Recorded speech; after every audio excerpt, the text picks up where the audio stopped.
But I am convinced that all this stress and strain and upset didn't help. Because stress does have a massive effect upon you physically.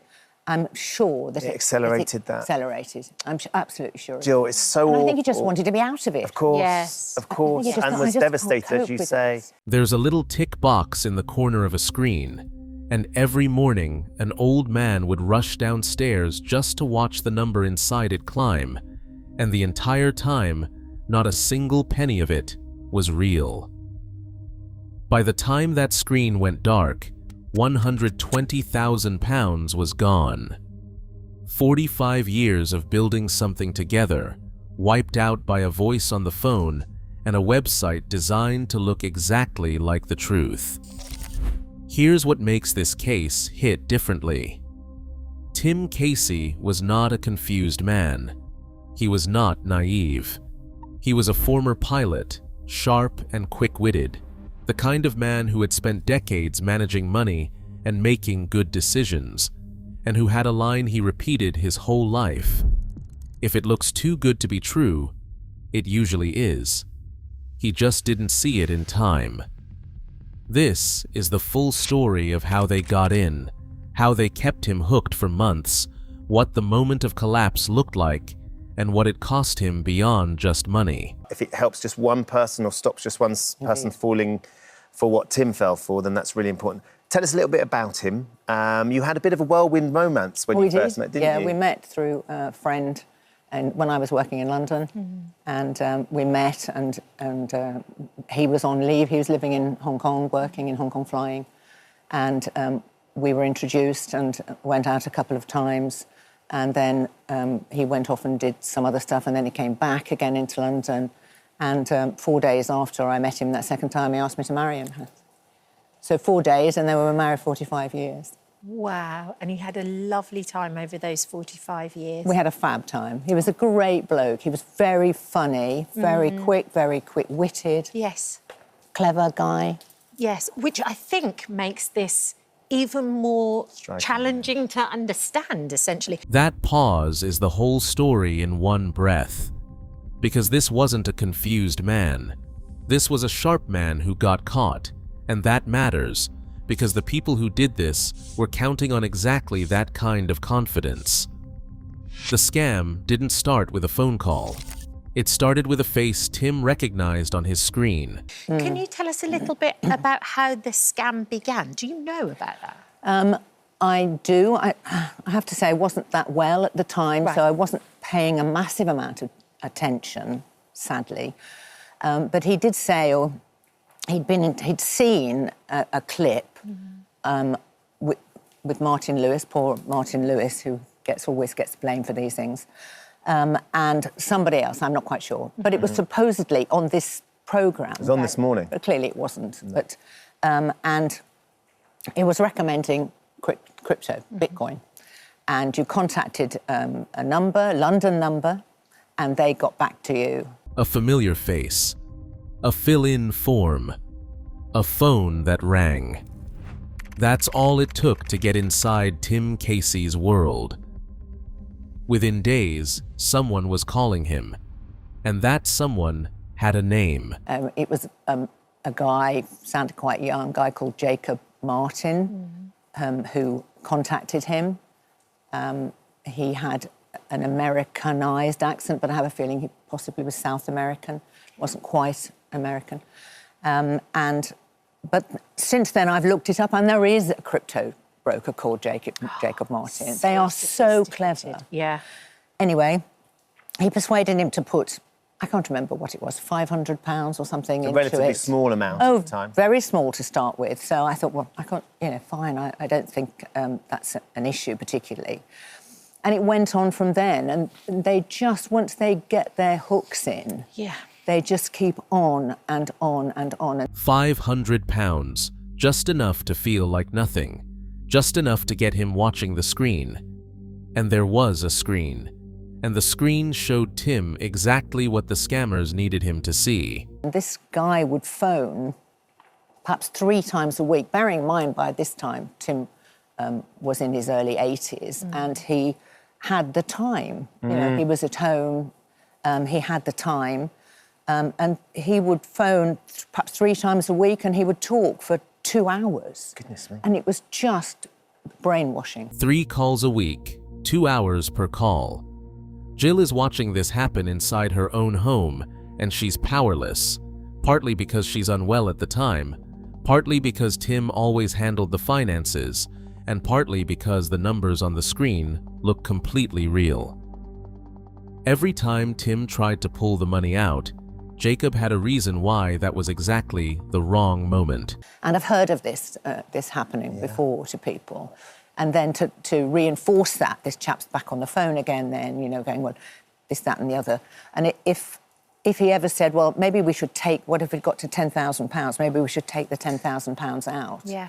And they go, oh, no, well, if you go up to 15, you're on another rate, you know. So the thought then is, oh, well, you know, maybe we could invest another 5. Yes. And on it went. And it went on for about 3 or 4 months, I should think. Every financial relationship has habits built into it. Their routine was simple. Tim handles the money. The scammers found that habit and used it as a door. Then came the day the platform said they were ready to pay out, and that's when the real trap closed. As the money ticks up, and I can't remember what the tick box was telling us by then. By then we'd put in about 90,000. And then we said, we'd like that out, please. Yes. And they said, well, you need to pay a tax bill. So I was saying, well, who do we pay a tax bill to? Because you're supposedly in Switzerland. We live in the UK. Yeah. Who do we What owe country? tax to? Yeah. Oh, no, they just talked him through it. And I was just not happy at all. And but we hadn't got this. They wanted 30,000. We hadn't got this 30,000. So they needed another 30,000 to release. To pay tax, to release this money. And I was saying, well, why can't you use some of this money to pay the tax? You're saying this money belongs to us. No, we're not allowed to do that. She asked exactly the right question. She got nonsense in return, and the money still went. They paid the tax, but the money didn't come. Then there was a new number. And so he borrowed some money from a family member, his family, and which I was not happy about at all. I mean, it sounds like I knew what I was doing, but I didn't. No. But, No. I wasn't in favour of that. But anyway, he did it. And then we paid this supposed tax bill. And then we said, OK, now we'll have the money out, thank you. And they said, oh, no, you've got to pay us commission now. Now, all the way through, this is another 20, 30,000 or whatever, and all the way through I'd been saying, you know, where do you get your money from? Oh, don't worry about that. We get it through the churn, you know, when they're turning money over. And so anyway, then there's another 30,000. So and that's when Tim said to me, oh, maybe I could borrow from so-and-so. And I said, look, this has just gone far. This is just crazy. Yes. You've lost it. This money's lost. And he just... His mouth dropped open and he looked at me and he said, has it really gone, this money? And I said, yeah, it's gone. It's gone, I'm sure it's gone. But they never say that. They always say to you, no, it's yours. You've just got to pay this. And a bit more. And as soon as you'd paid that, they would have said, oh, no, you need another 5 or 10 or whatever. The money was already gone, had been gone the whole time. The tick box, the rates, the tax, the commission, all of it was a mechanism to extract more. The scam was over, but what it left behind was not.